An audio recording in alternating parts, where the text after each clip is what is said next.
우리가 사는 시대는 영웅이 필요한 시대입니다. 우리는 힘들고 어려운 시대를 살아가고 있고, 그 힘들고 어려운 시대를 살고 있다는 그 이야기에는 어느 누구도 이견을 다는 사람들이 없습니다. 물론 그 힘들고 어려운 시대 가운데도 이 세상이 그래도 아직 살만한 가치가 있고 살만한 세상이다라는 것을 나타내고 보여주는 것이 우리의 사명이긴 합니다. 하지만 이런 어려운 시기 가운데 많은 사람들의 공통적인 의견과 바람이 있다면, 어찌됐건 이 힘들고 어려운 상황들을 끝내고 우리가 사는 세상을 조금 더 행복하고 조금 더 우리의 삶의 질이 나은 방향으로 나아가게 하는 어떤 그런 영웅 같은 사람이 나타났으면 좋겠다, 뭐 그런 생각을 다 합니다. 이 상황을 종식시킬 어떤 영웅이 필요하다. 그래서 그런 우리의 기대와 바람이 정치가들에게 투영되기도 하고요. 또는 심지어 과거에는 그냥 우리가 거들떠도 보지 않았던 어떤 코믹스, 어떤 영화, 만화에 나와 있는 인물들이 이제 또 가공의 인물들이 더 멋지게 그림이 발전하고, 그래서 어른들도 보는 영화가 되기도 합니다. 그러니까 이성적인 시각에서 보면 사실 그 영웅의 이야기들이 하나같이 다 한결같이 뭐예요? 조금 허황되거나 황당하게 그지없는 내용들이에요. 그런데도 어른들도 보잖아요. 뭐 그냥 재미로, 뭐 마블 시리즈, 마블사에 소속된 어벤져스, 캡틴 아메리카, 아이언맨, 스파이더맨, 그리고 뭐 소속사가 다른 것 같은데 슈퍼맨이니 배트맨이니 뭐 하여튼 이런 영웅들이 가지고 있는 그런 매우 유사한 어떤, 그런데 패턴과 어떤 서사, 즉 내러티브가 있습니다. 출생과 성장 이후에 반드시 혹독하거나 치명적인 어떤 고난을 그들이 겪습니다. 그 가운데서 우연히 발견된 그들의 비범한 능력이 있습니다. 뭐 원래 가지고 있었는데 몰랐는데 그 출생의 비밀로 인해서 몰랐다가 나중에 내가 이런 힘이 있었어? 하고 발견하는 경우, 또는 어떤 경우는 어떤 특별한 어떤 무엇에 노출되었거나 사건에 의해서 어떤 초능력을 부여받는 그런 경우들, 그리고 결국 그 능력으로 악당들과 싸워서 결국은 말도 안 되는, 상상할 수 없는 엄청난 승리를 거두게 된다. 이 사람들이 이 마음 가운데 이런 것들을 기대한다는 건 그만큼 우리의 삶이 사실은 반대로 힘들고 어렵다는 걸 반증하는 이야기입니다. 이스라엘에도 영웅이 한 명 등장합니다. 오늘 우리가 함께 읽은 이 본문에 보면 모세가 바로 그 사람 가운데 하나인 것처럼 보입니다. 모세도 홍해 앞에 서기까지 정말 엄청난 그 생의 어떤 과정들을 겪어왔습니다. 앞에서 얘기했던 어떤 이 영웅들의 서사와 굉장히 유사한 어떤 인생의 패턴을 가지고 있어요. 위기 가운데 그가 살아나고 격적으로 나일강에서 건짐을 받고, 그리고 바로의 공주의 아들로 궁정에서 생활하고, 그런 가운데 출생의 비밀을 알고 교육받은 그가 방황하다가 결국 어려운 일을 만나고 그 혹독한 시련으로 이름 없는 목자로 광야의 생활을 거쳤다가 결국 하나님의 부르심으로 이스라엘 백성의 리더로 바로 앞에 서게 되었다 하는 것이 우리가 앞에서 살펴본 이야기들입니다. 그런데 이 모세의 삶이 앞에서 얘기했던 그 영웅들의 삶과 굉장히 흡사하긴 하지만, 사실 사람들이 만들어낸 그 영웅 시리즈와 어떤 결정적인 차이가 한 가지가 있습니다. 그건 뭐냐면 이스라엘을 이 위기 가운데 건져내고 구원해내는 사람은 사실 모세가 아니라는 거예요. 이스라엘의 진짜 영웅은 사실 모세가 아니라, 모세는 그냥 쓰임받는 도구였지, 모세가 아니라 그들을 건져내고 그들을 구원해내신 이는 따로 있는데 그분이 바로 여호와 하나님이시라는 겁니다. 모세가 아무리 뛰어나고 모세가 아무리 위대하고 모세가 아무리 대단해도 이스라엘의 진짜 영웅이 될 수는 없습니다. 그가 하나님을 대신할 수는 없는 겁니다. 그는 하나님께 쓰임받는 도구에 불과합니다. 이 시대에 누군가를 막론하고 아무리 위대하고 아무리 뛰어나고 아무리 대단한 목사 아니라 목사, 할아버지라 누구라도 그 하나님의 도구에 있는 것에 만족하고 그것에 불과한 거예요. 오늘 이스라엘을 구원해내시는 그 놀라운 승리는 철저하게 하나님으로부터 시작되어서 하나님으로 마무리되어 갔다는 것입니다. 우리가 지난주에 살펴봤던 것처럼 출애굽하여서 광야로 인도된 이스라엘, 그리고 그곳에서 아픈 홍해요 애굽의 군대의 추격이 오는 그 사면 초과의 상황, 그런 상황 속에서 지도자 모세가 한 이야기가 뭐예요? 너희를 위하여 싸우시는 하나님을 보라 하는 부분까지 우리가 봤어요. 자, 하나님은 그들의 영웅인 이스라엘 진짜 영웅이신 하나님은 그들을 위하여 어떤 일을 행하셨나? 먼저는 그들에게 전진하라 말씀하십니다. 앞을 가로막고 있는 홍해가 있음에도 불구하고 하나님은 이스라엘 백성들을 향해서 전진하라고 말씀하시는 겁니다. 어디를 가라는 거죠? 앞이 홍해인데요, 바다인데 우리가 어디로 가라는 것입니까? 물속으로 뛰어들라는 말씀입니까? 이렇게 항변할 수도 있는데, 하지만 모세는 높은 곳에 올라가서 지팡이를 들어서 홍해를 가리키고 하나님의 말씀을 전했고, 이스라엘 백성들은 그 모세의 이야기의 믿음으로 순종해서 전진했다는 겁니다. 여러분 놀랍지 않습니까? 우리가 이스라엘의 믿음을 너무 우습게 여기고 너무 가볍게 여기고 또는 너무 띄엄띄엄 봤습니다. 물론 그들이 실제 광야의 생활 가운데서 우리의 가슴을 아프게 하고 모세의 마음을 아프게 하고 하나님의 마음을 아프게 한 그런 모습들을 우리가 보면서 속상해하게 하는 그런 장면은 분명히 있었습니다만, 적어도 오늘 우리가 읽은 이 출애굽기 14장에서의 말씀에 의하면 이스라엘의 믿음은 그렇게 호락호락한 믿음은 아니었다. 그들의 믿음은 대단했다라고 인정할 수밖에 없는 상황이었다는 거예요. 그리고는 정말 거짓말같이 동풍이 불어서 그 바다 사이에 길을 내었다고 성경이 오늘 말하고 있습니다. 바람이 불어와서 바다를 가르고 물을 가로막아 벽이 되어 버티는 사이에 이스라엘 백성들은 걸어서 홍해를 건넜다. 여러분 어린 시절에 혹은 과거에 여러분들이 10개라는 영화를 보셨다면 아마 그 기적의 장면이 펼쳐지는 이미지를 여러분이 본 적이 있을 겁니다. 저 그림보다는 훨씬 좀 멋있죠?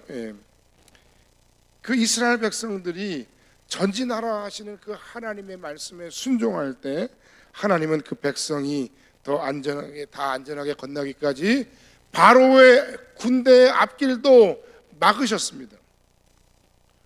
여러분 우리의 상황을 보면 두렵습니다. 2018년이 가는 건 참 좋은데 2019년을 시작하는 것이 굉장히 두렵습니다. 개인적으로도 굉장히 두렵습니다. 이렇게까지 해야 할까 하는 고민이 되기도 합니다. 하지만 그것이 하나님이 우리에게 하라고 하시는 것이 맞다면 우리는 전진해야 합니다. 때로 아무 사인이 없는 것이 문제이거나 사인도 나지 않았는데 내가 그것을 사인으로 알고 잘못해서 움직이는 것이 문제이지, 하나님이 우리에게 무엇인가 말씀하시고 명령하시고 전진하라 하셨다면 우리는 전진하는 것이 맞다는 거예요. 하나님이 말씀하셨다면 무조건 가야 한다는 것입니다. 우리가 따지고 고민하는 것은 우리의 현실의 문제를 해결하는 데 결코 도움이 되지 않습니다. 하나님이 하라는 대로 하는 것이 필요합니다. 하나님의 뜻을 그러므로 먼저 찾고 그 하나님의 뜻을 분명히 깨달은 우리는 그 하나님의 음성이 분명하다고 생각하면 무조건 순종하여 나아가는 것밖에 없습니다. 그 다음은 친히 이스라엘을 위해 싸우심으로 자신을 드러내시는 하나님을 우리가 성경에서 보게 됩니다. 하나님은 이스라엘의 위기를 그냥 보고만 계시지 않았습니다. 애굽의 군대가 이스라엘 공동체를 파괴하고 그들을 죽음으로 몰고 가는 그 위기 속에서 하나님은 이스라엘의 대적인 애굽을 그냥 내버려 두시지 않았습니다. 그냥 적당히 그냥 야 그냥 좀 잘 어떻게 좀 해봐, 그렇게 말씀하시지 않았어요. 그래서 그들을 위해서 강력하게 싸우셨고, 그래서 그 애굽의 병거를 모두 홍해에 수장시키셨다는 거예요. 이 놀랍고 기이한 구원의 역사는 심판의 대상인 애굽에도 오랫동안 잊혀지지 않을 큰 이야기거리나 상처가 되었을 것이 분명합니다. 그들은 수많은 희생을 치르고 나서야 정말 하나님이 살아계시는구나. 오늘 우리가 읽은 25절 말씀에 그들의 병거 바퀴를 벗겨서 달리기가 어렵게 하시니 애굽 사람들이 이르되 이스라엘 앞에서 우리가 도망하자 여호와가 그들을 위하여 싸워 애굽 사람들을 치는도다. 꼭 여기까지 와 봐야 아는 걸까요? 안타깝죠? 꼭 하나님이 하지 말라는 짓을 하다가 혼이 나야, 또는 꼭 하나님이 하라고 하는 일들을 하지 않다가 혼이 나야 우리가 그 부분에 대해서 깨닫고 순종하는 것이죠. 우리는 어째서 하나님의 뜻을 구하기보다는 내 생각과 내 감정과 내 의를 앞세우는 것입니다. 내 방법이 꼭 동원되어야 할까요?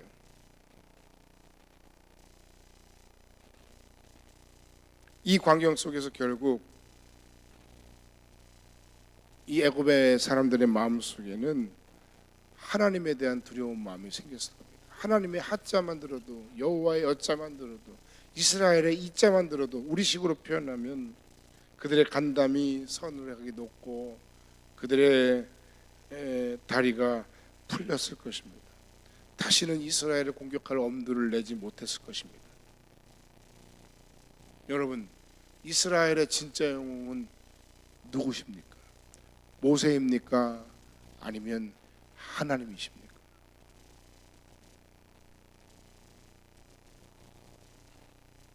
이제 묻습니다. 여러분, 우리의 진정한 영웅은 누구입니까? 저는 오늘 여러분에게 이 중요한 질문을 꼭 드리고 싶습니다. 내가 누군가를 의지하고 내가 누군가에게 위안을 받으며 내가 누구를 생각하며 이 모든 일들을 감당합니까? 물론 하나님께서는 우리에게 굉장히 좋은 선물을 주셨습니다. 믿을 만한 사람들, 믿을 만한 가족, 믿을 만한 공동체, 믿을 만한 지체, 하나님께서 우리에게 허락하신 훌륭한 축복이면 분명합니다. 그러나 그들은 하나님께서 우리에게 사랑하라고 주신 대상이지 하나님처럼 우리가 의지하고 신뢰하고 영웅으로 삼으라고 말한 대상은 아니라는 사실을 우리는 알아야 됩니다. 당신의 진정한 영웅은 누구입니까? 이스라엘을 위해 싸워주신 하나님이 여러분의 삶의 진정한 영웅이시라면 그 하나님이 오늘 여러분의 모든 삶의 형편과 환경 속에서 여러분을 위해, 우리 공동체를 위해 싸워주실 줄로 믿습니다.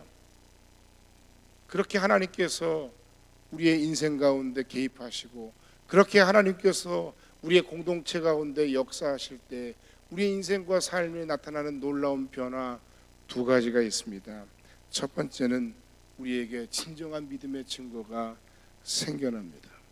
그 큰 능력을 본 이스라엘은 하나님을 경외하면서 여호와 그 종 모세를 믿게 되었다라고 얘기하고 있습니다.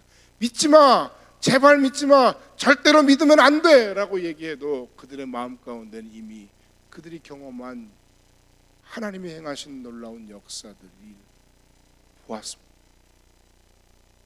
부인할래야 부인할 수 없는 믿음의 증거, 믿음의 흔적들이 그들의 마음에 이미 생겼습니다. 하나님의 능력을 신뢰하고 그 능력을 분명하게 시인하는 사람들에게 이런 놀라운 하나님의 은혜가 임하는데, 그 은혜의 결과로 생겨나는 것은 바로 하나님에 대한 경외와 신뢰예요. 절대로 믿으면 안 돼 해도 믿지 않을 방법이 없어요. 여러분 한번 생각해 보세요. 여러분은 하나님을 얼마만큼 믿으십니까? 여러분 하나님을 정말로 믿으십니까? 여러분 하나님을 여러분의 인생의 가장 크고 가장 절박한 인생의 우위 가운데 여러분의 삶의 진정한 구원자로, 여러분이 의지할 여러분의 진정한 삶의 영웅으로, 그 하나님이 여러분의 삶을 붙드시고 인도하시고 진정으로 해결하실 진정한 여러분의 하나님으로 믿는 믿음이 있으십니까? 입술로는 그렇고 머리로는 그런데 실제로는 그렇지 않은 경우가 많아요.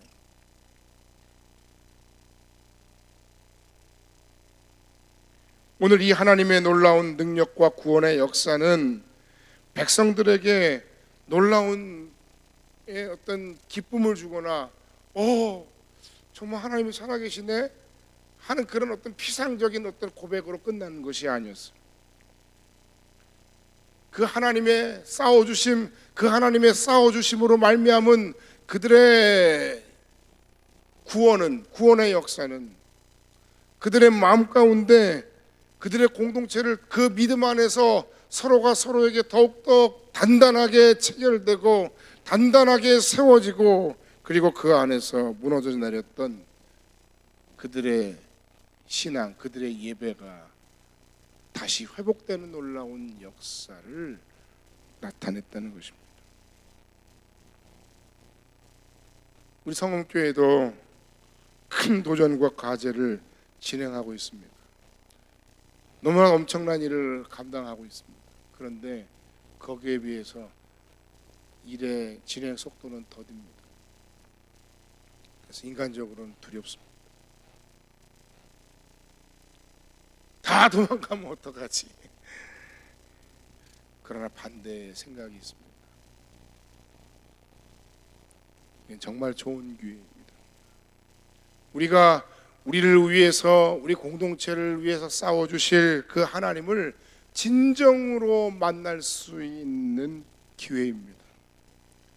하나님이 정말 우리 하나님이시고 그 하나님이 우리를 위해 싸우시며 그 싸우심의 결과로 우리들이 경험할 수 있는 그 하나님의 살아계심과 놀라운 능력과 그 은혜를 우리가 정말로 경험할 수 있는 시간들입니다. 우리의 예배 환경은 당분간 조금 열악한 상황 가운데 처할지라도, 한 달 정도 열악한 상황 가운데 처할지라도 그 상황 속에서 오히려 하나님께서 우리에게 행하시고 베푸실 놀라운 예배의 감동과 그 은혜를 기대하게 합니다. 오늘 저는 하나님께서 나와 우리 성공교회 공동체를 위해 싸워주시기를 소원합니다. 하나님께서 우리와 우리 공동체를 위해 강력하게 싸우실 것을 믿습니다. 간절히 그 하나님의 도우심의 손길과 일하심을 구합니다. 그로 말미암아 우리 교회 공동체, 그 누구도 부인할 수 없는, 이 공동체는 정말 하나님이 역사하시는구나, 이 공동체는 정말 하나님이 이 공동체를 위해 싸워주시는 공동체구나 하는 그런 큰 믿음의 증거들이 우리 안에 생겨날 줄로 믿습니다.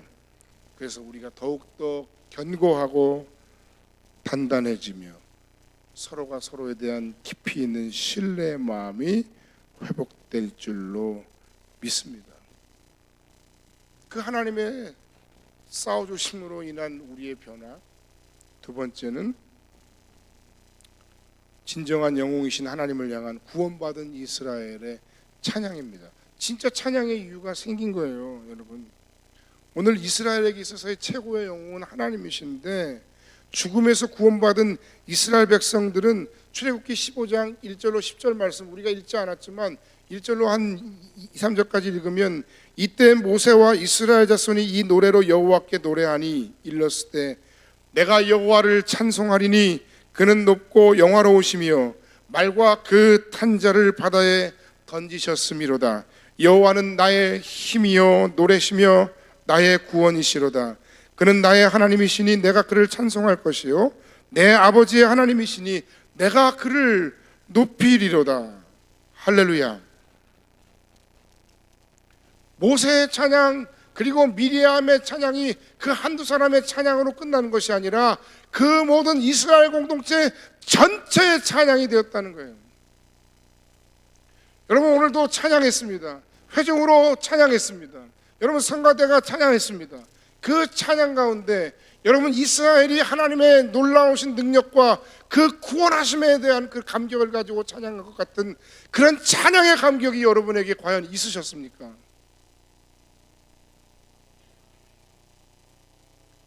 이 출애굽기 15장 1절부터 10절까지의 말씀 가운데 가장 많이 등장하는 단어는 하나님이에요. 여러분, 일주일간의 시간들을 돌아보세요. 많은 사람들을 만났어요. 많은 사람들과 이야기했어요. 내가 많은 사람들과 만나고 누군가와 이야기할 때 나는 내 이야기를 최소한 20분, 30분, 40분은 이야기를 해야, 그래야 내 속에 있는 어떤 답답한 것과 응어리들이 풀려요. 그런데 다 좋은데 그 수많은 이야기들 가운데, 그 수많은 대화 가운데, 그 수많은 주제 가운데 하나님에 대한 주제는 과연 얼마나 되었을까요? 찬송을 받으실 하나님에 대한 주제는 과연 얼마나 있었을까요? 여러분, 그것이 바로 우리의 신앙을 팍팍하게 하고 우리의 신앙을 능력 없는 신앙의 공동체로 만들고, 우리의 신앙 가운데 우리의 삶 속에서 실제로 감사와 찬양보다는 불평과 원망과 누군가에 대한 미움과 분노와 그리고 혈기로 우리의 삶을 가득 채우는 이유는 아닐까요? 내 답답한 것을 누구에게 이야기를 한다고 해도 잠깐은 풀릴지 모르지만 그 근본적인 내 안에서의 하나님 주시는 기쁨과 감사와 감격과 하나님으로 말미암은 그 찬양이 여러분 안에 있어야 하지 않겠습니까?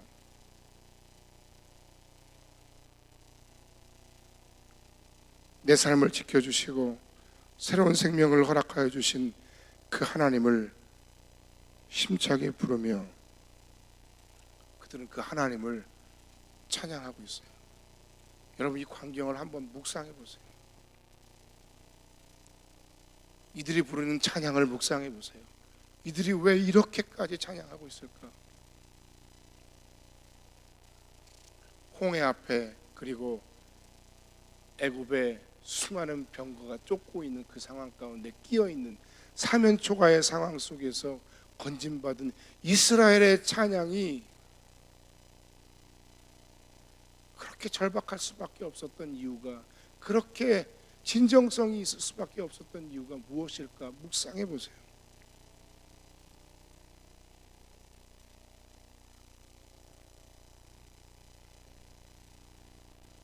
이 찬양은 아주 체험적인 찬양이었습니다.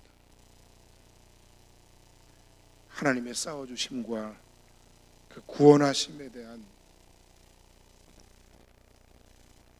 부인할 수 없는, 주체할 수 없는 정말 감격스러운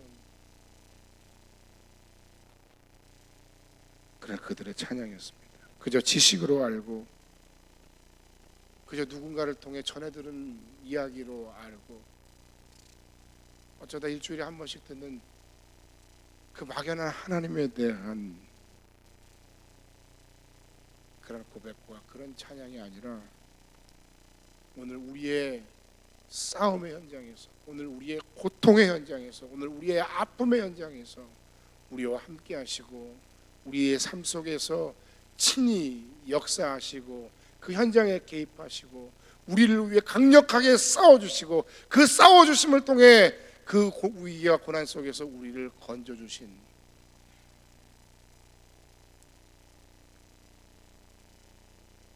그 하나님, 그 하나님에 대한 선명한 부인할 수 없는 그 경험이 그들로 하여금 진정으로 하나님을 하나님으로 찬양할 수 있게 한 이유입니다.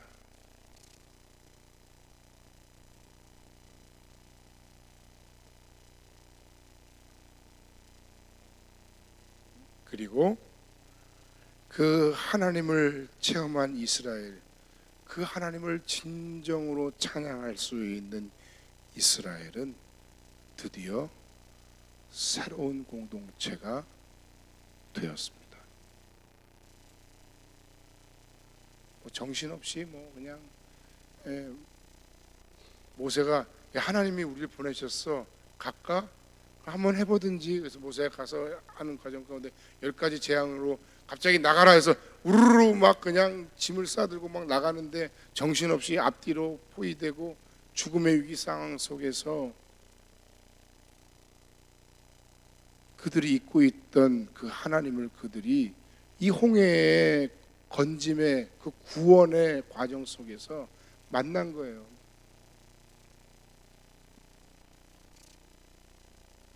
그리고 하나님을 하나님으로 찬양할 수 있게 되었을 때 진짜 이스라엘은 거기서부터 시작된 거예요. 할렐루야.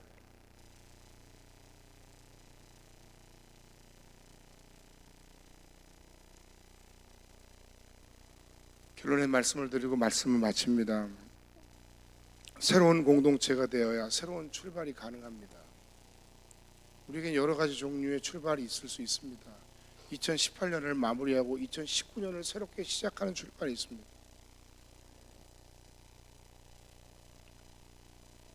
만 18년에 구미동에서의 생활을 마무리하고 이제 2019년 1월에 이전하는 백현동에 새로운 출발이 있을 수 있습니다. 그러나 그 모든 출발은 어떤 조직의 변화나 어떤 건물의 변화로 말미암은 것이 되어서는 안 됩니다. 그 출발은 우리가 하나님을 하나님으로 진정으로 믿고 고백하며 그 하나님의 하나님 되심을 우리가 하나님 백성으로 진정으로 찬양할 수 있는 공동체가 될 때 우리의 환경적인 변화, 물리적인 변화, 시간의 변화, 건물의 변화와 상관없는 새로운 의미에서의 진정한 새로운 출발이 가능합니다.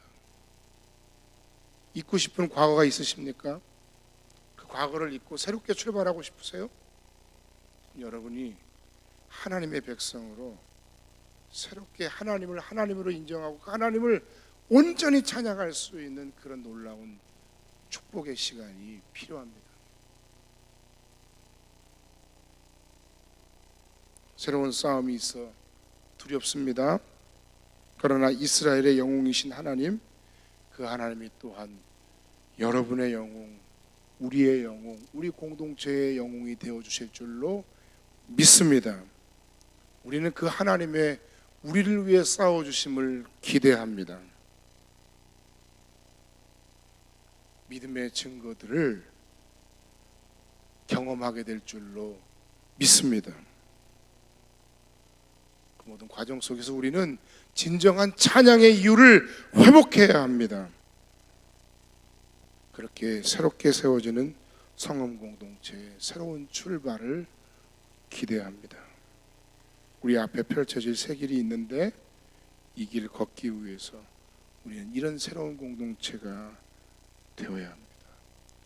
이 모든 과정 속에서 불평하고 원망하기보다는 오히려 하나님을 만나는 시간, 하나님의 임재를 경험하는 시간, 그 불편함 속에서 그 광야의 과정 속에서 오히려 하나님의 부어주시는 그 갈급함과 그 절박함과 그 결핍 속에서 부으시는 더 크고 놀라운 하나님의 은혜를 기대하고 경험하는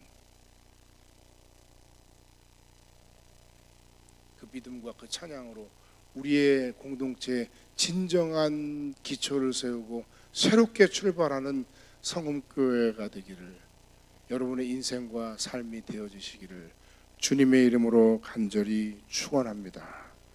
기도하겠습니다.